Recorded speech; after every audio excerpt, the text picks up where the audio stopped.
Hi folks, this is All the Fruit. I'm back on the farm of Sarah and Pepe in Gran Canaria. And one of the many fruit they grow here is Dragonfruit.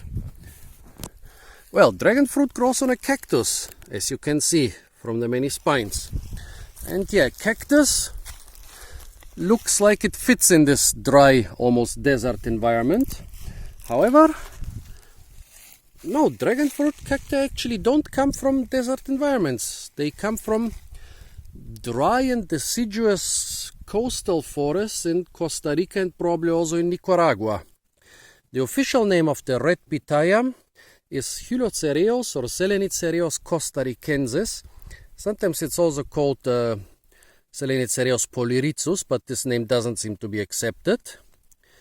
Then there is also the white pitaya, Hylocereus undatus, which looks the same from the outside, red, but from the inside it's white. Well, this one looks like it's not even out of this world. It looks like some strange polished purple apple. And then there's also the yellow dragon fruit, which you can also find in Gran Canaria. Well, but this is definitely the red one. Hylocereus or Hylocereus costaricensis. The funny thing is that dragon fruit actually grows in a wide variety of climates.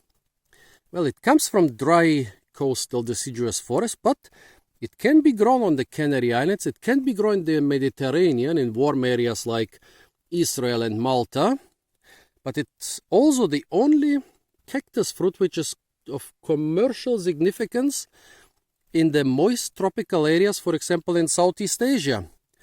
I've seen it in many rainforest gardens and some rainforest plantations, and it's actually a standard fruit in places like Borneo, Kalimantan, in really humid rainforest habitats. So this stuff can be cultivated pretty much everywhere in the tropics and subtropics. Really useful fruit, because most cactus fruit needs some dry environment, like here. Here you can cultivate a lot of cactus fruit, but in wet areas, you are basically stuck mostly to the dragon fruit. Here is an almost ripe fruit. Fortunately, there are no more fresh flowers. We are very late in the season. The last fruit will be harvested soon. Actually, they will not even have enough fruit to sell them, basically. I think they will eat them themselves. Here are some wilted flowers. They are really beautiful. That's why this plant is also very popular as an ornamental. But it's even more popular for its wonderful, huge fruit. Here a ripe fruit where those scales have already kind of dried up. Here those scales are still really fresh. And this one has quite big scales. Yeah, a dried fruit harvested a couple days ago. And here one I already cut open. Let's look at it. Inside the skin of the rind, there is this psychedelic looking ball. Beautiful. Really beautiful. It looks like some sort of shiny onion or shiny apple, but it tastes like neither. Pretty soft.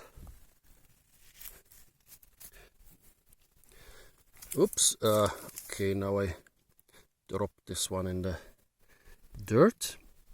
Even when you cut it, it's really beautiful. The inside is still bright purple with the bright black seeds.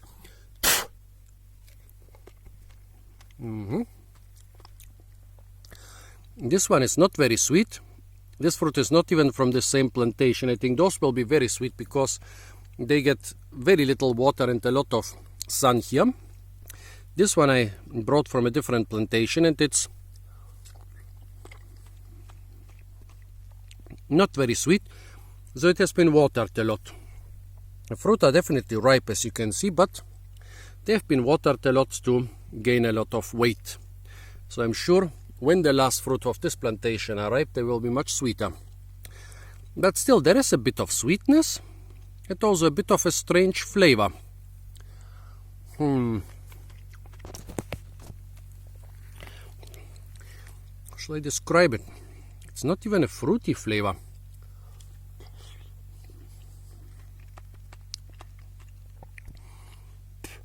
It's not even necessarily a food flavor. Quite a strange and unique flavor. Well, this fruit I would consider not very tasty in this case. That's why they're also used a lot to make beautiful fruit arrangements, or to make fruit salads really colorful. And yeah, this one was grown more for weight than for sweetness. But those here, as you can see, the plants receive a minimum of water because we have a water shortage here. Unfortunately, there was no ripe fruit, just 5 or 6 half-ripe ones in the whole plantation. So I decided to use the ones I got from another place. A good fruit, a great fruit, a really beautiful fruit, and when you don't overwater it, can also be a very sweet and tasty fruit. Yeah, good enough, but a little bit too mild for my taste. I prefer them with less irrigation and more time to ripen. So folks, this was the red dragon fruit, Hylocereus costaricensis, or Hylocereus or Hylocereus costaricensis. Stay tuned for a lot more fruit videos on the beautiful island of Gran Canaria, and the beautiful, but right now unfortunately a little bit too dry, island of Gran Canaria. And don't forget to like, share, comment and subscribe.